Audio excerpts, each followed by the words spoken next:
जय हिंद, नमस्कार। I hope कि आप सब अच्छे हो गए। आज का हमारा टॉपिक है ऋग्वेद काल के बारे में आज हम जानेंगे। तो चलिए शुरू करते हैं ऋग्वेद काल को।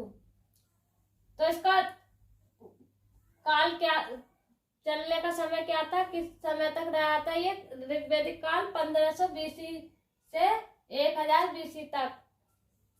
और यहीं पर हम बात कर लेते हैं कि ऋग्वेदिक काल की सभ्यता कैसी थी। तो इसकी सभ्यता थी ग्रामीण। और यहीं पर आगे बात करें तो समाज कैसा था इसका? पितृसत्तात्मक।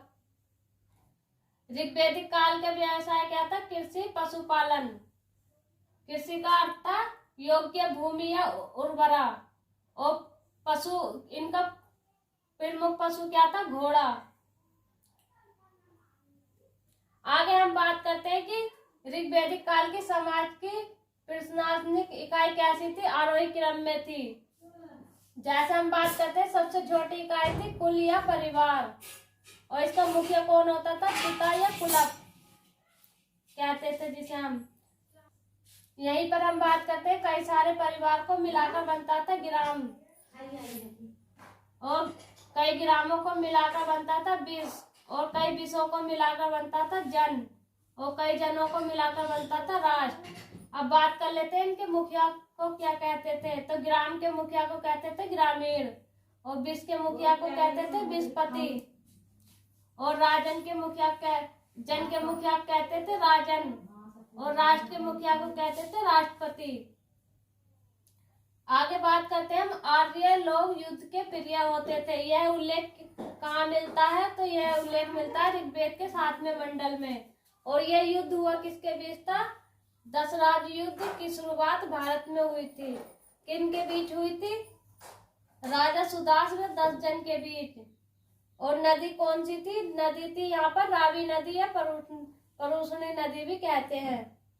और इनका राजा सुदास का वंश क्या था? भरत वंश के थे ये।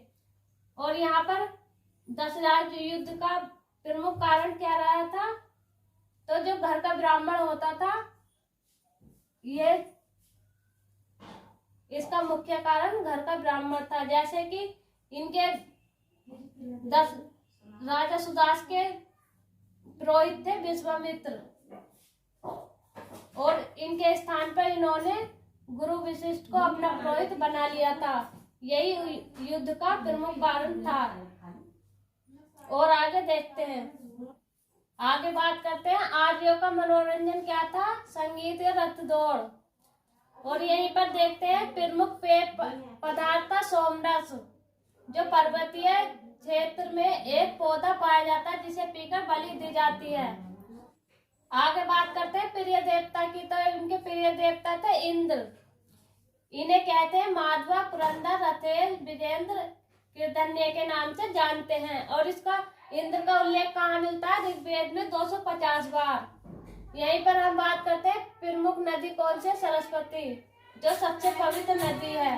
यहीं पर हम बात करते हैं प्रमुख नदी कौन सी है? सरस्वती नदी जो सबसे पवित्र नदी है।